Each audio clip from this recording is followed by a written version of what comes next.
चलो,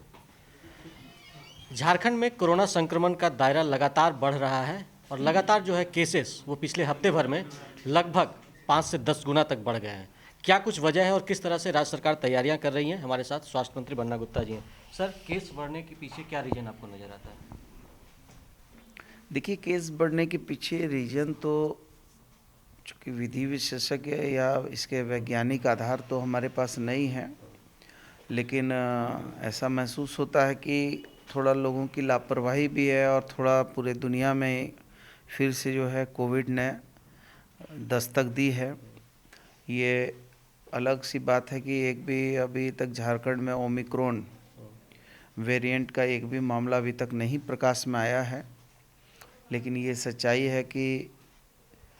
positive case की संख्या बढ़ी है और थोड़ी तेज़ गति में स्प्रेड हो रहा है।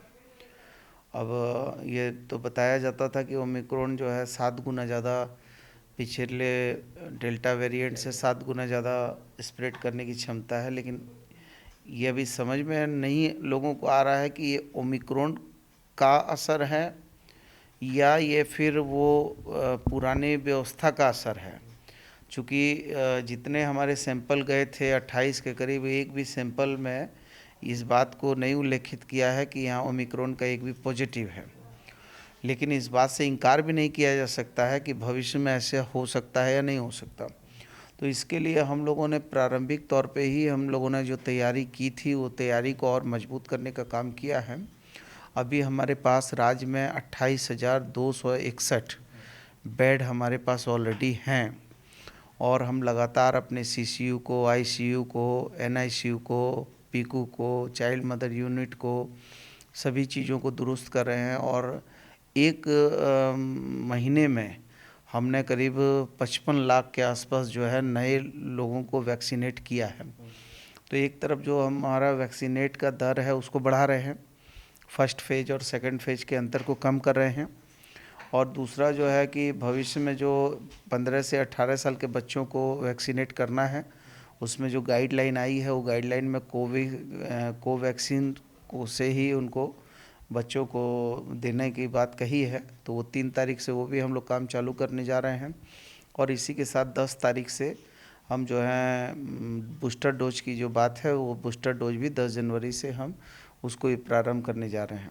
सर, जिस तरीके से खतरा एक तरीके से, क्योंकि 500 केस रांची में लगभग 250 केसेज आ रहे हैं, तो क्या कुछ पाबंदियां, क्योंकि नए साल का भी जश्न अब शुरू होने वाला है, तो वैसे में कुछ लगता है, जैसे आप कह रहे हैं कि लोग थोड़े लापरवाह हो गए, वैसे में लगता है कि सरकार की ओर से कुछ सख्ती होनी चाहिए?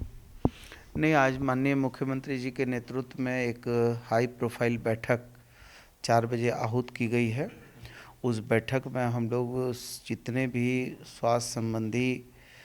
क्या कमी है, खामी है, क्या वर्तमान परिस्थितियां हैं, क्या उन परिस्थितियों के उन्मूलन की दिशा में क्या कदम उठाने हैं, वो सारी चीज़ों पर गंभीरतापूर्वक चर्चा होगी और इसके तदुपरांत जो है हम आपको अवगत कराएंगे कि राज्य सरकार ने किन किन विषय पर क्या क्या निर्णय लिए हैं। एक सर आखिरी सवाल, जिस तरीके से केस बढ़े हैं और लोगों की लापरवाही देखने को मिल रही है, वैसे में क्या आपको लगता है कि आपकी तरफ से जो सख्ती की बात आप कर रहे हैं, ठीक है, वो आने वाले समय में देखने को मिलेगा कि किस तरीके से हो रहा है, लेकिन ऐसे में जो टीकाकरण का दायरा है इसको क्या और कुछ बढ़ाने के लिए आप लोग प्रयास कर रहे हैं? नहीं, मैंने तो कहा ना कि टीकाकरण में बहुत अमूलचूल जो है सुधार हुआ है कि टीकाकरण में अभी हम लोग कम से कम 50 लाख के करीब जो है टीकाकरण